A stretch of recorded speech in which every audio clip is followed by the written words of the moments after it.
Hello all. So this is Tamil binary trading. So last வீடியோஸ்லேருந்து பார்த்துருப்பீங்க, நம்ம 10 days ட்ரேடிங் சேலஞ்ச் எடுத்து பண்ணிகிட்ருக்கோம். So this is day 2.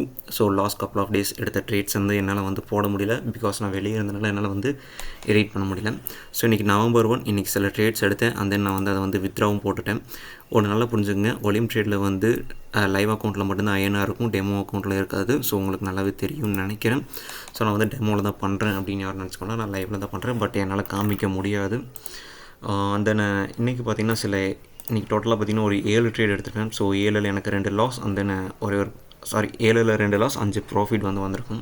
So எல்லா ட்ரேட்ஸ்ன்னு சொன்னால் வந்து ரொம்ப கசகசன்னு இருக்கும். ஸோ லாஸ்ட் ஒரே ஒரு ட்ரேட் மட்டும் சொல்லிக்கிறேன்.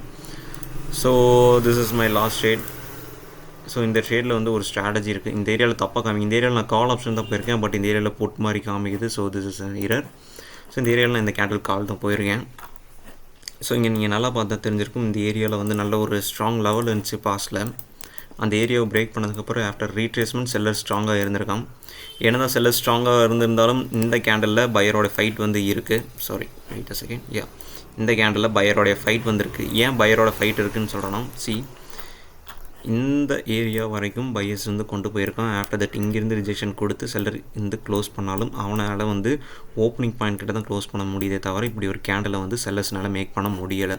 எஸ், ஸோ ஓகே, இதில் தெரிஞ்சிருச்சு பையரோட ஃபைட் இருக்குது அப்படின்றது. ஸோ அப்போ நெக்ஸ்ட் கேண்டலில் வந்து இன்கேஸ் செல்லர் ஸ்ட்ராங்காக இருந்தாங்கன்னா இந்த ஏரியாவில் செல்லர் வந்து இப்படி ஒரு கேண்டில் அல்லது இப்படி ஒரு விக்காவது கொண்டு வந்திருக்கணும், கரெக்டுங்களா? ஆனால் எந்த ஒரு ரிஜெக்ஷனுமே இல்லை. பாஸ்ட்டில் எங்கேருந்து சின்ன ரிஜெக்ஷன் இருந்திருக்கும், அந்த ரிஜெக்ஷனை எடுத்து அதுக்குள்ளேயே தான் கேண்டில் வந்து க்ளோஸும் ஆயிருக்கு. அதுக்கு தென் ஒரு நியூ ஹையும் மேக் பண்ணியிருக்கோம். அப்போ இங்கே என்ன தெரியுது, பாஸ்ட் கேண்டலில் பையரோட ஃபைட் இருந்துச்சு. ஓகே, ஸோ அடுத்த கேண்டலில் செல்லரோடைய இன்ட்ரெஸ்ட்டு சுத்தமாக இல்லைன்னு ஓப்பனிங்லேயே நம்மளுக்கு தெரிஞ்சிச்சு. அண்ட் தென் பையர் நியூ ஹையும் மேக் பண்ணிட்டான். ப்ரீவியஸ் விட பையர் நல்லா ஹெல்த்தியாகவும் மேக் பண்ணிட்டான். அந்த நெக்ஸ்ட் கேண்டில் அதை விட ஹெல்த்தியாகவே கன்ஃபர்மேஷன் நம்மளுக்கு கொடுத்துட்டான். ஸோ ஈஸியாக தெரியுது, லெஃப்ட் சைடு என்ன ஒரு மூமெண்ட்டமாக நம்ம வந்து பார்க்குறோமோ அது வந்து ரைட் சைடு வந்து நம்ம வந்து எக்ஸ்பெக்ட் பண்ணலாம். இந்த சைடு வரக்கான வாய்ப்பு இருக்குது அப்படின்றது நம்மளுக்கு வந்து தெரியும். ஸோ தட்ஸ் வை நான் இந்த ஏரியாவில் ஒரு கால் ஆப்ஷன் வந்து ப்ளேஸ் பண்ணேன். நெக்ஸ்ட்டு செல்லிங் லெவல் இங்கே தான் இருக்குன்றது தெரிஞ்சனால. So that is profit. So எல்லா ட்ரேடுன்னு சொன்னால் வந்து இது வந்து ரொம்ப குழப்பமாக இருக்கும். ஸோ தட்ஸ் வை நான் லாஸ்ட் ட்ரேட் மட்டும் சொன்னேன்.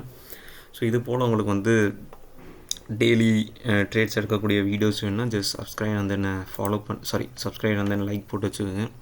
ஸோ நான் டெய்லி முடிஞ்ச அளவுக்கு வந்து அப்லோட் பண்ணுறேன். ஸோ தேங்க்யூ ஃபார் வாட்சிங்.